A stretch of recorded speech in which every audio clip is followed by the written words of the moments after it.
Ladies and gentlemen, my name is Caden Kubler and welcome to Caden's Corner. We are about a month away from college football and that means it's prediction season. I have a great hot take for you guys today and we're going to start in the Big Ten with the Nebraska Cornhuskers. I believe that Nebraska is one of the most underrated teams in college football as we speak. But first, let's look at the foundation that Matt Rhule built in year one with the Cornhuskers. After the Scott Frost era miserably failed in Nebraska, the Cornhuskers moved on to Matt Rhule to be their next head coach. Things didn't go great in the pros, but looking at his college resume, in year one at Temple, he went 2-10. At year three, he turned them into a 10-4 program. And then when he went to Baylor, they went 1-11 in year one. And then in year three, they were 11-3. Matt Rhule has a phenomenal track record in college football, and this is what he's looking to bring to the Cornhuskers. Year one for the Cornhuskers was filled with ups and downs. On the offensive side of the ball, they were abysmal, but on the defensive side of the ball, they were arguably a top 10 unit in all of college football. At one point, Rhule had this team 5-3 in the race for the Big Ten West,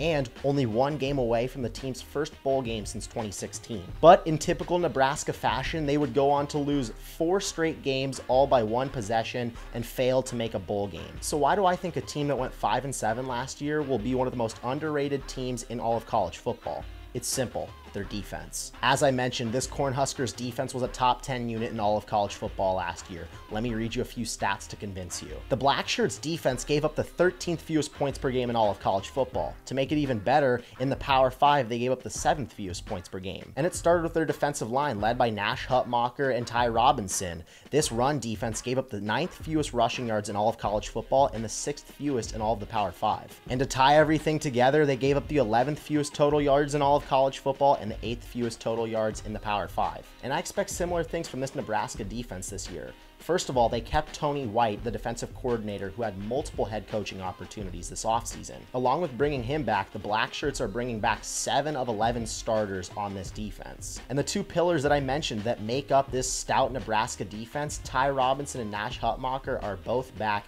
to make up one of the best defensive lines in all of college football. Now let's move to the offensive side of the ball and the real reason why this Cornhuskers team didn't win 9-10 ball games last year. I'm not going to sugarcoat anything for you guys. Nebraska had the worst quarterback room in all of college football. They tried 3 different guys and nothing worked. The 3 quarterbacks that they had accounted for the most turnovers in all of college football by a singular quarterback room. I read you guys some of the elite defensive stats that Nebraska had, but let me show you these terrible offensive stats.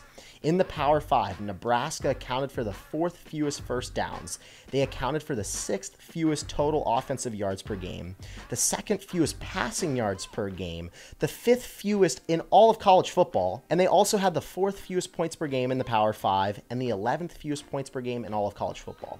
This offense was absolutely horrible, and I know I'm blaming 99% of this on the quarterback room, but it was tough. There weren't a lot of weapons. A lot of the receivers that they had got injured, banged up at the beginning of the season, and it forced young wide receivers like Malachi Coleman to step up as true freshmen. Now I want you to keep this in mind. Nebraska lost 7 games last year. They got boat raced by Michigan and got beat big by Colorado. But they lost 5 of their games by 1 score, 4 of them coming by a field goal and another one coming in overtime by only a touchdown. If this quarterback room doesn't account for the most turnovers in college football, this Nebraska team is potentially 4 to 5 plays away from being a 9-win squad and nobody's talking about them. But Husker fans, not to worry, the quarterback troubles are the least of your worries this season as they brought in 5-star quarterback Dylan Raiola. Now this kid is bringing all the buzz to Nebraska. He was the 2nd-rated quarterback in the class of 2024, and he is going to be a major step up to the quarterbacks that they had last year. Raiola was one of the most highly touted prospects in all of the country. He originally committed to Ohio State,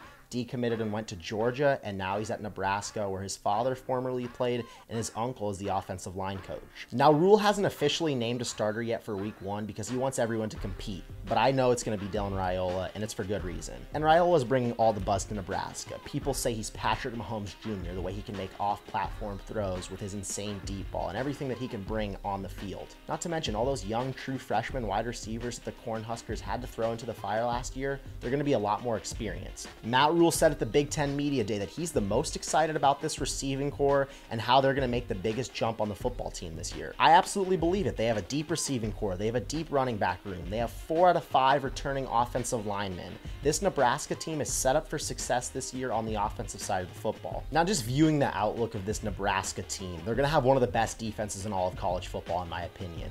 They're going to have 4 out of 5 returning offensive linemen. They have a much improved receiving core. They have a deep running back room, but they have the true freshman 5-star quarterback in Dylan Raiola. This is the guy that determines Nebraska's ceiling this year. As I mentioned, the quarterback troubles killed the Cornhuskers last year. If Raiola can play as just a game manager as a true freshman, who knows what Nebraska can do. But looking at their schedule right now, I think he's going to have a really good shot at easing into this offense. Unlike last year when Nebraska had to go on the road for the first 2 games of the year, the Cornhuskers are going to start the first 4 at home. Looking at their week 1 opponent, they play UTEP. This is going to be a great game to get the guys ready to go for week 2 against Colorado. Hopefully Dylan can get eased into this offense because he's going to have a quick turnaround for one of the most anticipated matchups all year long. I think unlike last year, Nebraska is going to dominate Colorado. The Cornhuskers were never able to get their feet underneath them last year, and their defense had to do everything. Well, this year they're going to have the defense, and they're going to be able to run the football if Dylan struggles. I'm not worried about this game. I think the Cornhuskers dominate the Buffaloes and move on to week 3. They'll then play Northern Iowa and Illinois at home. I expect both of those to be breeze games for the Cornhuskers, moving them to 4-0 for week 5. Then you look at week 5. The Cornhuskers play their first road game of the season against Purdue, but at this point, I expect the defense to be firing on all cylinders. The great news is for a true freshman quarterback, if he's struggling, you have an elite defense out there. You also have the ability to hand the ball off to an experienced running back room.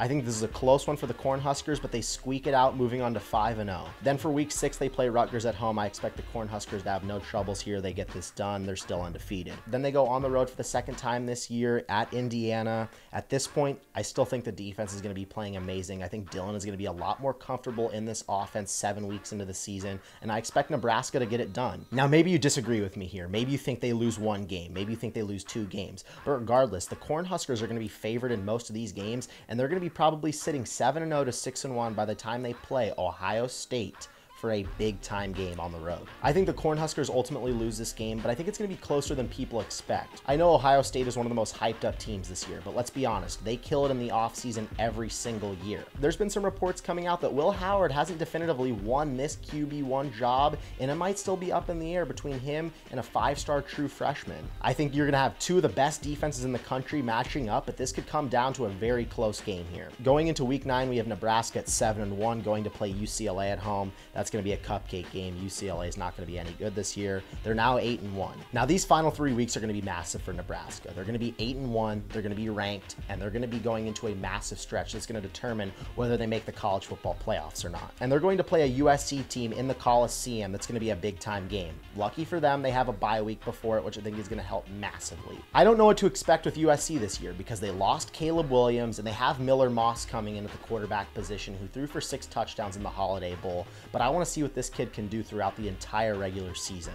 I'm not 100% sold on USC. I still think they can be soft in the trenches, and I believe Nebraska will dominate them there. We saw Washington do this to them last year. They had this explosive passing attack, but they dominated on the ground with Dylan Johnson and won this game. I expect Nebraska to do the exact same and dominate USC, and we're looking at a 9-1 Cornhuskers squad. Now you have these final 2 games, Wisconsin at home and Iowa on the road. I'll say Nebraska splits these final 2, and they're looking at a 10-2 season led by Matt Rule, who's known for turning around college football programs. I don't think this is unrealistic for Nebraska at all. They're going to have a top 10 defense going into the season. They have a 5-star quarterback who dominated high school football. They have a healthy wide receiving core finally. They have 4 out of 5 returning offensive linemen, and they have a deep running back room. Tony White has returned. Matt Rule year 2. I expect big things out of this Nebraska program. They have a very easy schedule, and I think they're going to go 10-2 throughout the year, and I believe the Nebraska Cornhuskers are going to shock a lot of people, including you, Paul Feinbaum, and they're going to make the college football playoffs. I'm Caden Kubler, and that's my take.